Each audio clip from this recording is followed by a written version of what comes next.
Direction बदल देती है। ऐसा लगता है मिसाइल कंफ्यूज हो गई है। आखिर ऐसा क्यों हुआ? आज मैं 3D एनिमेशन से दिखाऊंगा एक ऐसा खतरनाक सिक्योरिटी कंपैरिजन जिसमें एक तरफ है इंडिया के सबसे अमीर आदमी मुकेश अंबानी और दूसरी तरफ है इंडिया के प्राइम मिनिस्टर नरेंद्र मोदी, जिनकी महीने की सैलरी लगभग 1,60,000 रुपए है। वहीं मुकेश अंबानी 1,60,000 रुपए 4 से 5 सेकंड के अंदर ही कमा लेते हैं। मुकेश अंबानी के पास है मर्सिडीज बेंज S680 गार्ड, जो कि एक 10 करोड़ की कार है, और उसके सामने खड़ी है मोदी जी की car Mercedes Maybach S650 guard, जो कि एक 12 करोड़ की कार है। दोनों ही गाड़ियां बुलेट प्रूफ, ब्लास्ट प्रूफ और हाई लेवल के आर्मर्ड प्रोटेक्शन के साथ में आती हैं। ये गाड़ियां कितनी सेफ हैं, इसकी टेस्टिंग करने के लिए हमारे पास 3 वेपन है। सबसे पहले AK-47, उसके बाद में एक RPG लॉन्चर और तीसरा सबसे खतरनाक FGM-148 जेवलिन मिसाइल, जो कि बड़े बड़े टैंकों के पर खच्चे उड़ा देती है। अब इन तीनों वेपन्स की जब गाड़ियों पर टेस्टिंग होगी तो गाड़ियों का क्या हाल होगा, उसमें बैठे लोग कितने सेफ रहेंगे।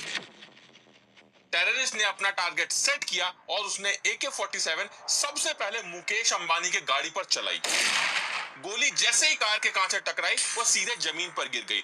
बस एक हल्का सा निशान उसके कांच पर आ गया, क्योंकि मुकेश अंबानी की गाड़ी का ये कांच लगभग 4 इंच मोटा है। और ये तो छोड़ दो, अगर हम इस गाड़ी के डोर को अलग करके देखें तो ये लगभग 5 से 6 इंच मोटा होता है और इसका एक डोर लगभग 250 किलो का होता है, जो कि हाइड्रोलिक सिस्टम से ऑपरेट होता है।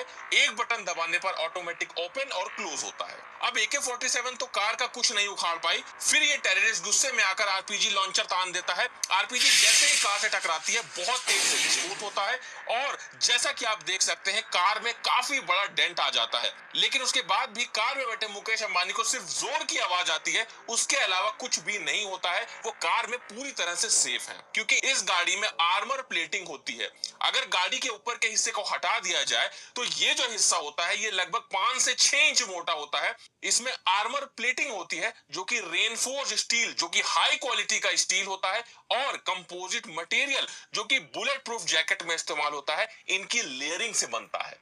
ये देखने के बाद में टेररिस्ट बिना टाइम वेस्ट किए अपना सबसे खतरनाक वेपन FGM-148 जेवलिन मिसाइल को सीधा मुकेश अंबानी की गाड़ी पे फायर कर देता है। अब इस मिसाइल से कार पे क्या असर पड़ता है, ये जानने से पहले तुम एक बात को समझ लो कि FGM-148 जेवलिन मिसाइल एक ऐसा खतरनाक वेपन है जिससे फाइटर टैंक भी पूरी तरह से डिस्ट्रॉय हो जाते हैं। ये मिसाइल जैसे ही मुकेश अंबानी की कार से टकराती है, बहुत जोर का विस्फोट होता है और कार बहुत बुरी तरह से डैमेज हो जाती है।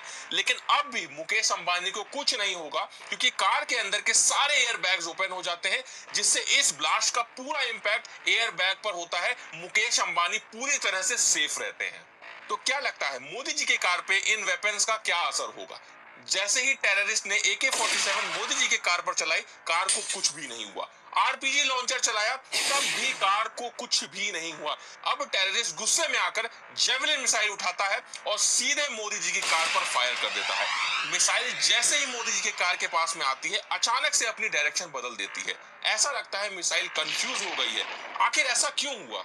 तो मैं आपको बता दूं, मोदी जी की गाड़ियों के साथ में पूरा SPG कॉन्वॉय चलता है, जिसमें ऐसी भी गाड़ियां होती हैं जिसमें बहुत सारे हैवी जैमर्स लगे होते हैं, और ये जो जैमर्स होते हैं ये मिसाइल के सिग्नल को ब्लॉक कर देते हैं, जिस वजह से मिसाइल अपने टारगेट को हिट करने के बजाय अचानक से अपनी डायरेक्शन बदल देती है, जिससे उसका असली टारगेट मिस हो जाता है और मोदी जी पूरी तरह से सेफ रहते हैं। दोनों की सिक्योरिटी पर काफी खर्चा होता है। अगर पर डे की बात करें तो मोदी जी की सिक्योरिटी में लगभग 1.5 करोड़ रुपए पर डे लगता है, और वहीं मुकेश अंबानी की सिक्योरिटी में रिपोर्टेडली लगभग 50,000 का खर्चा होता है। लेकिन हमारी रिसर्च में ये नंबर कहीं ज्यादा है, जो कि लगभग 1.5 लाख रुपए पर डे है।